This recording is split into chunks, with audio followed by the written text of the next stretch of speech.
Boa noite, queridos amigos, minha gente querida. Muito bem-vindos. Vamos começar nossa leitura do livro Agenda Cristã, de André Luiz, psicografado por Chico Xavier, em Boa Lógica. Quem cultiva a ociosidade faz neve em torno de si.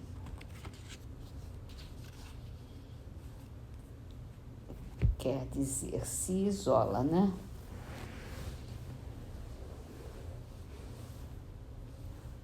E não semeia nada, não planta nada do que é bom. No Livro dos Espíritos, é a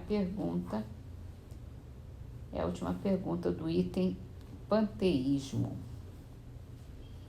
E é a última pergunta do capítulo sobre Deus. Os que professam essa doutrina do panteísmo pretendem achar nela a demonstração de alguns dos atributos de Deus. Sendo infinitos os mundos, Deus por isso mesmo é infinito. Não havendo vazio ou nada em parte alguma, Deus está em toda parte. Se Deus está em toda parte, pois que tudo é parte integrante de Deus, ele dá a todos os fenômenos da natureza uma razão de ser inteligente. O que se pode opor a esse raciocínio?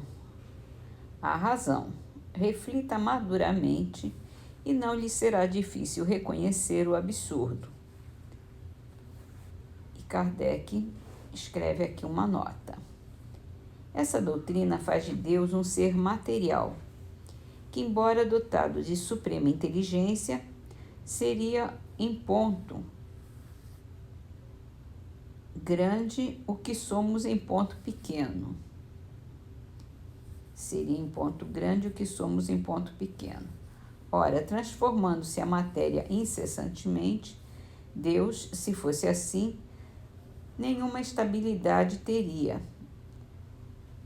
Estaria sujeito a todas as vicissitudes, mesmo a todas as necessidades da humanidade. Faltaria um dos atributos essenciais da divindade, a imutabilidade. Não se pode aliar as propriedades da matéria à ideia de Deus, sem que ele fique rebaixado ante a nossa compreensão. E não há sutileza de sofismas que chegue a resolver o problema da sua natureza íntima. Não sabemos tudo o que ele é, mas sabemos o que ele não pode deixar de ser. E o sistema de que tratamos está em contradição com as suas mais essenciais propriedades. Ela confunde o Criador com a criatura, exatamente como o faria quem pretendesse que uma máquina engenhosa fosse parte integrante do mecânico que a imaginou. A inteligência de Deus se revela em suas obras, como a de um pintor no seu quadro, mas as obras de Deus não são o próprio Deus, como o quadro não é o pintor que o concebeu e o executou. Muito bem. Hoje nós vamos começar a ler um livro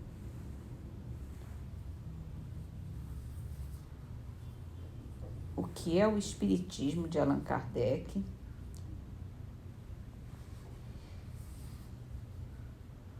E ela começa com a biografia de Allan Kardec. Minhas senhoras, meus senhores, muitas pessoas que se interessam pelo Espiritismo manifestam muitas vezes o pesar de não possuírem senão muito imperfeito conhecimento da biografia de Kardec e de não saberem onde encontrar, sobre aquele a quem chamamos mestre, as informações que desejariam conhecer, pois é para honrar Allan Kardec e festejar a sua memória que nos achamos hoje reunidos, e um mesmo sentimento de veneração e de reconhecimento faz vibrar todos os corações. Em respeito ao fundador da filosofia espírita, me permiti no intuito de tentar corresponder a tão legítimo desejo, que lhes entretém alguns momentos com esse mestre amado, cujos trabalhos são universalmente conhecidos e apreciados e cuja vida íntima e laboriosa existência são apenas conjecturadas. Seu verdadeiro nome é Hippolyte Léon Denisard Rivail, conforme estudo de autoria de Zeus Van Tuyl, inserido no Reformador de abril de 1863, intitulado Kardec e seu nome civil. Se fácil foi a todos os investigadores conscienciosos inteirarem-se do alto valor e do grande alcance da obra de Allan Kardec, pela leitura atenta de suas produções, bem poucos puderam, pela ausência até hoje de elementos para isso, penetrar na vida do homem íntimo e segui-lo, passo a passo no desempenho de sua tarefa, tão grande, tão gloriosa e tão bem preenchida. Não somente a biografia de Kardec é pouco conhecida, senão que ainda está por ser escrita. A inveja e o ciúme semearam sobre ela os mais evidentes erros, as mais grosseiras e as mais impudentes calúnias.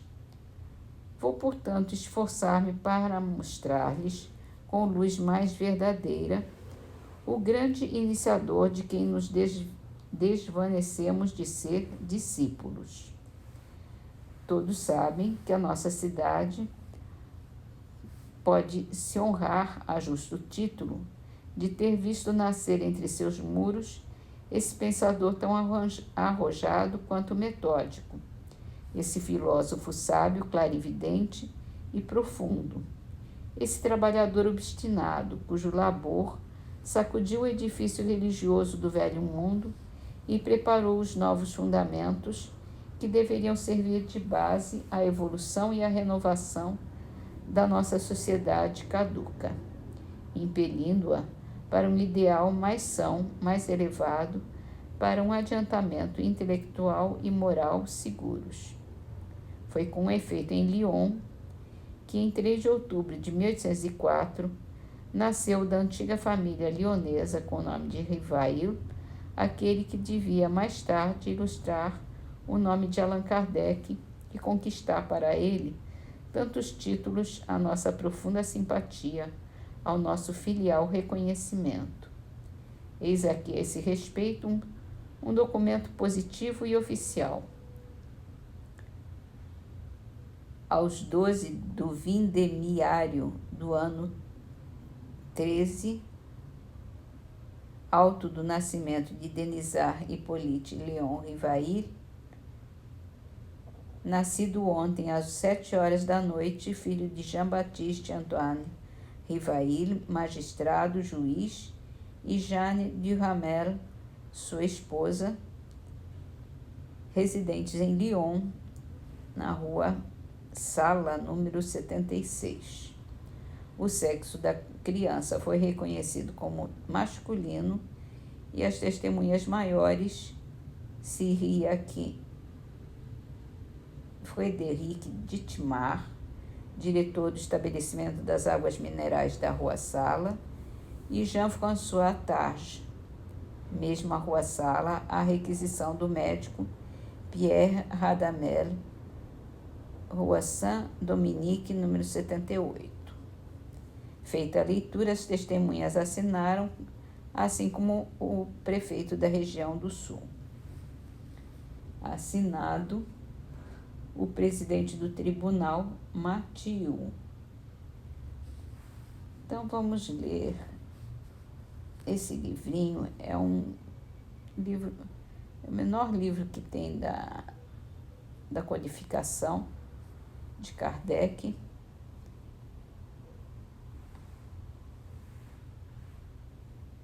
E ter uma ideia melhor sobre o assunto, né?